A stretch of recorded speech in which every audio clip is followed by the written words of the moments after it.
mohon maaf saya harus katakan, beliau ini bukan seorang tokoh dari partai nasionalis loh, partai agama ini, ya.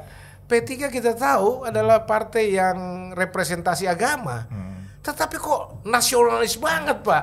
Loh, P3 itu sangat nasionalis. Jangan.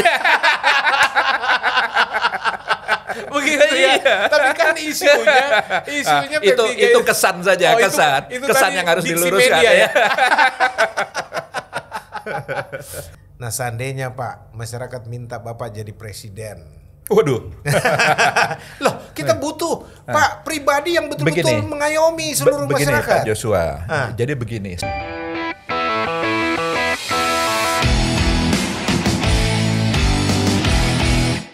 Pak Lukman, kita mau bahas karena memang negara kita ini memang negara agamis, walaupun bukan negara agama, tetapi negara agamis dan negara Bhinneka Tunggal Ika. Ya. Ya, orang bilang plus kita lebih banyak dari negara lain, plus 62.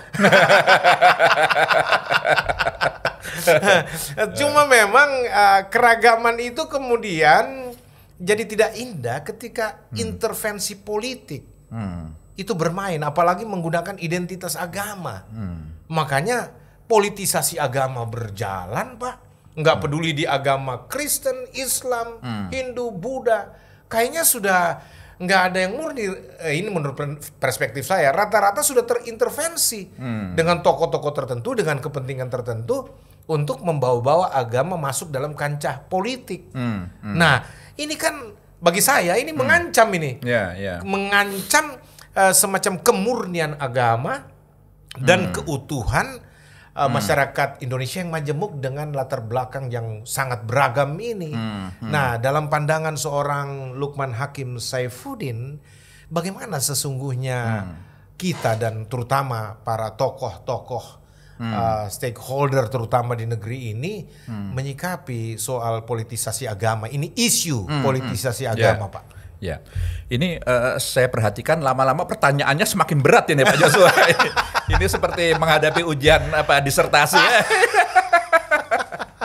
Tapi begini, saya nanti akan sampai kepada jawaban atas pertanyaan itu, tapi saya ingin mengawalinya dengan penjelasan bahwa agama itu memang selalu dipersepsikan beragam, tidak tunggal gitu. Untuk menyederhanakan ada dua perspektif ya, cara pandang orang terhadap agama. Satu pandangan mengatakan agama itu difahami sebagai sesuatu yang formal, yang institusional, sebagai sebuah lembaga, sehingga pendekatannya sangat formal dia. Agama itu ada Islam, ada Kristen, ada Hindu, ada Katolik, Buddha, Konghucu, begitu. Lembaga kerohanian lah. Iya, lalu nanti Kristen, sama-sama Kristen. Oh, tapi aras nasionalnya berbeda, gitu. Ya, ada aras nasional ini, ada aras nasional itu. Nanti kalau sama-sama aras nasional, sinodenya berbeda, gitu. Ada sinode ini. Nanti sama-sama satu sinode, gerejanya berbeda, gitu. Jadi karena agama itu dimaknai secara institusional, melembaga, sebuah lembaga tertentu, formal pendekatannya begitu. Di Islam juga begitu. Nanti sama-sama Islam, ada Sunni, ada Syiah, yang sama-sama Sunni, nanti ada Wahabi, ada Salafi, ada macam-macam.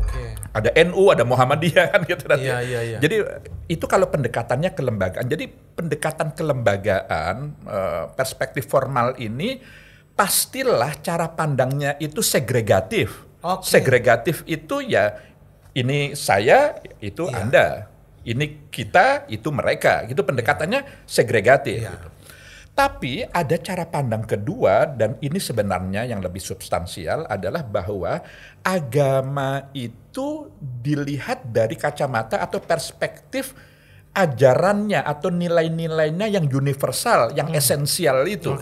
Gitu. Bukan agama secara kelembagaan, tapi sebagai sebuah ajaran kebajikan kemanusiaan yang untuk kemanusiaan. Jadi pendekatan agama dengan perspektif seperti ini, dia tidak lagi segregatif, tapi integratif dia.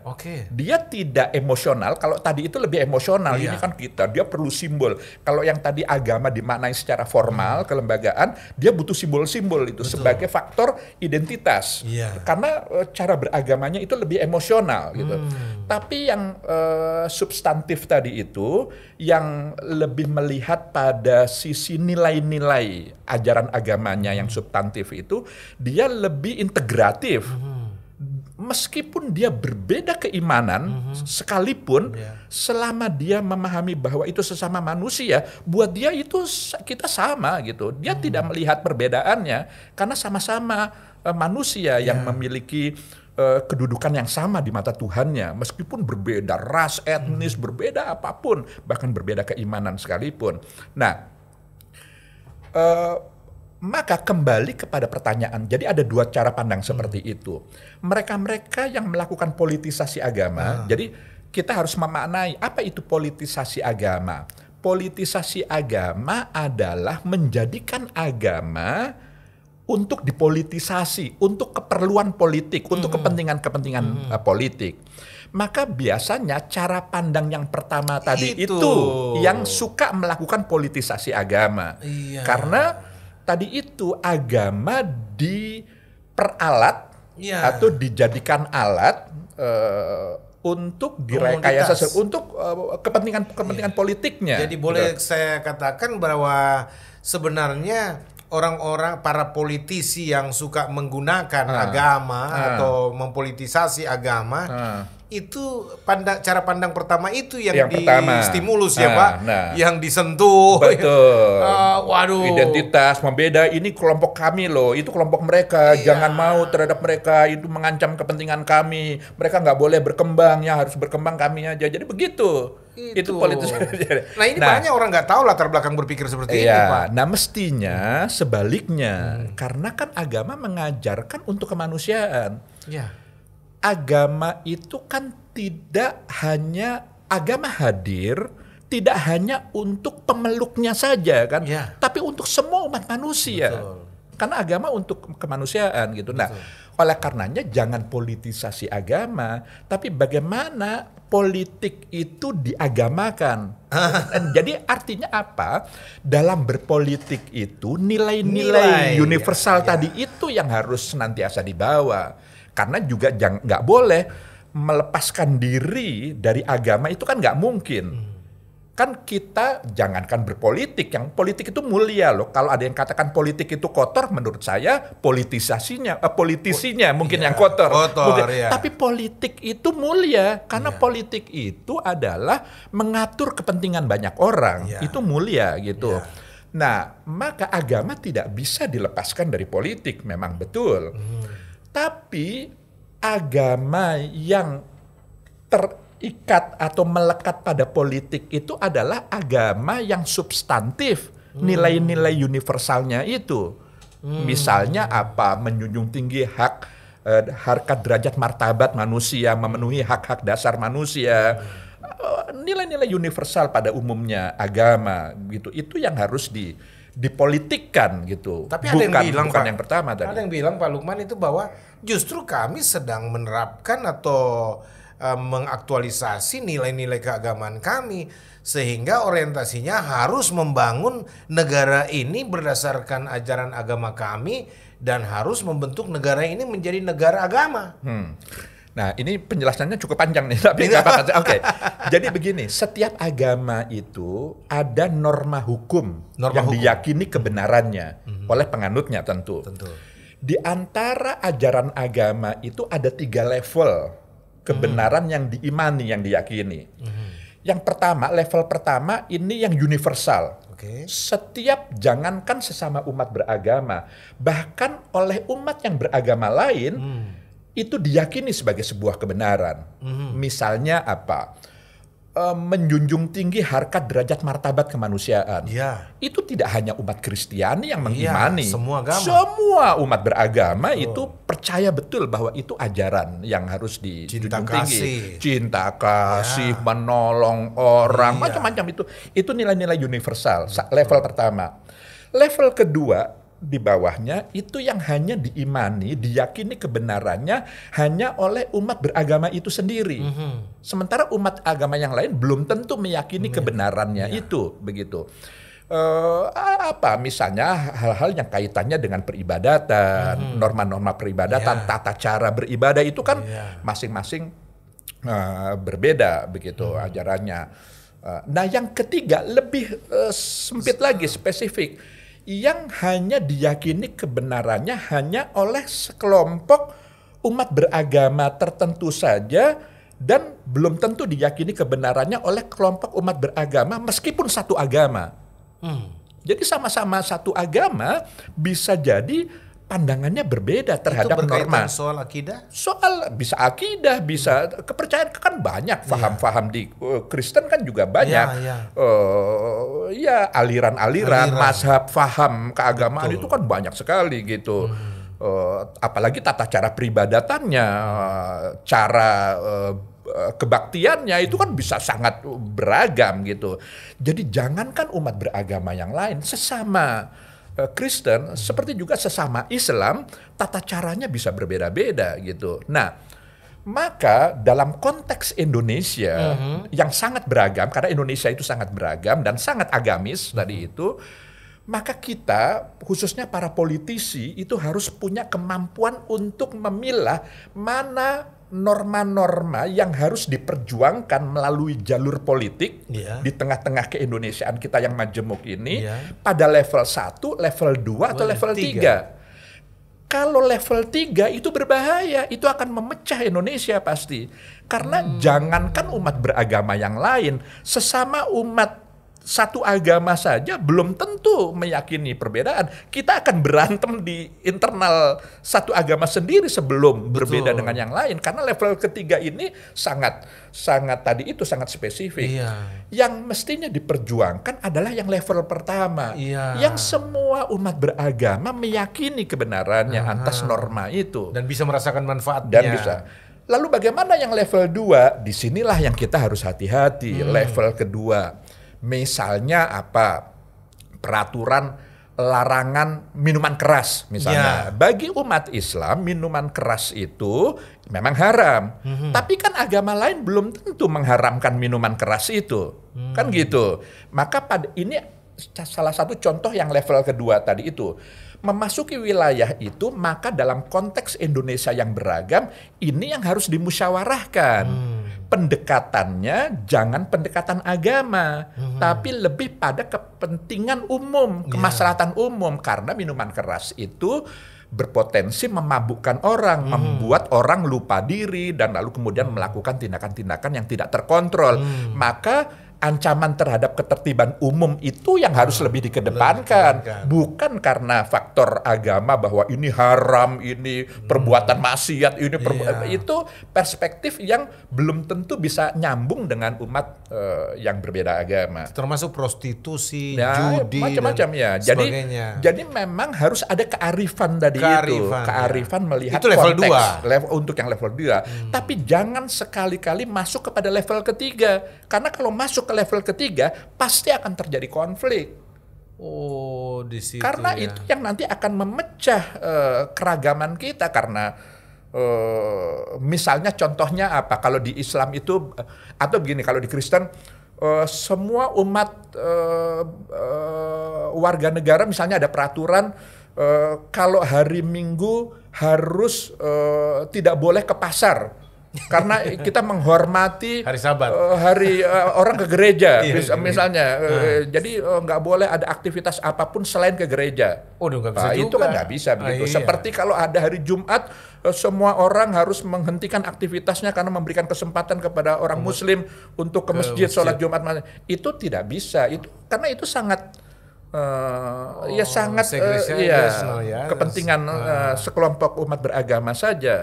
Itu level ketiga gitu. Yang hal-hal peraturan-peraturan seperti itu mestinya jangan masuk kepada area itu gitu. Jadi sistem strata berpikir seperti ini kayaknya nggak semua pejabat kita miliki.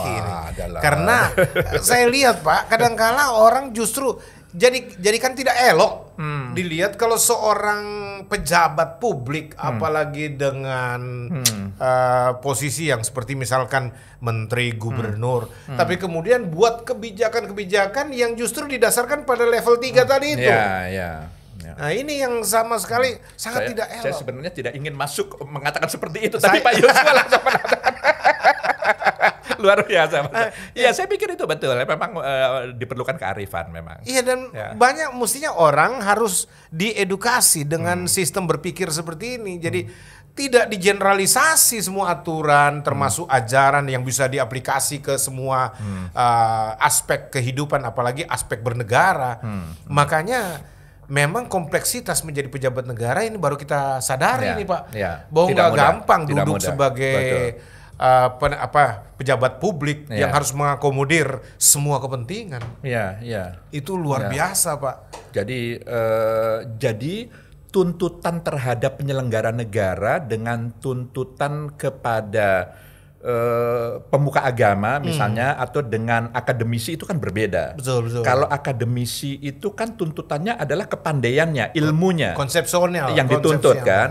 Pemuka agama yang dituntut adalah keteladanannya dalam kebajikan. Tapi terhadap penyelenggara negara bukan kepandaiannya, bukan ilmunya, bukan juga etik, nilai-nilai kebajikan, tapi yang lebih dituntut adalah keadilannya. Karena penyelenggara negara itu dia harus mengayomi semua yang sangat beragam. Maka keadilan menjadi vital di situ gitu. Dengan tidak kehilangan prinsip-prinsip dasarnya. Prinsip dasarnya dia ya.